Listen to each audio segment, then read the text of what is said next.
বাঙালির ঐতিহ্যের অবিচ্ছেদ্য অংশ পিঠাপুলি। হারিয়ে যাওয়া এই সংস্কৃতিকে নতুন প্রজন্মের কাছে তুলে ধরতে এসো দেশ বদলায় পৃথিবী বদলায় স্লোগানকে সামনে রেখে তারুণ্যের উৎসব ২০২৫ উপলক্ষে নাটোরে হয়ে গেল পিঠা উৎসব।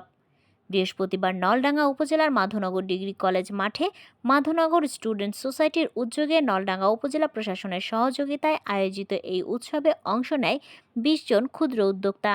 উৎসবে সাজানো হয়েছিল হৃদয়হরণ, ভাপা, চিতই, পাটিসাপটা, নকশিপিঠা, মালপোয়ার মতো হরেক রকমের পিঠার পসরা। এই আয়োজন দেখতে আর সুস্বাদু পিঠার স্বাদ নিতে বিভিন্ন এলাকা থেকে ছুটে আসেন সব বয়সের মানুষ।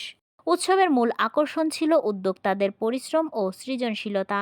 বিভিন্ন প্রান্ত থেকে আসা দর্শনার্থীরা এখানে এসে তাদের পছন্দের পিঠার স্বাদ নেন এবং নতুন ধরনের পিঠার সঙ্গে পরিচিত হন। দর্শনার্থী সাইফুল ইসলাম বলেন, অনেক দিন পর এমন একটি উৎসব উপভোগ করলেন, পরিবারের সবাইকে নিয়ে এসেছেন, খুব ভালো সময় কাটালেন তিনি।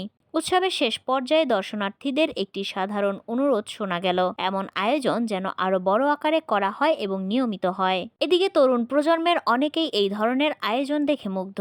আয়োজনে অংশ নেওয়া স্কুল ছাত্রী সুবর্ণা অন্তরা জানান, আগে দাদির কাছে পিঠার গল্প শুনেছে, কিন্তু এত রকম অভিজ্ঞতা কখনো হয়নি। এখানে এসে খুবই ভালো লেগেছে তাদের। শীতকাল এলেই পিঠার কথা মনে পড়ে।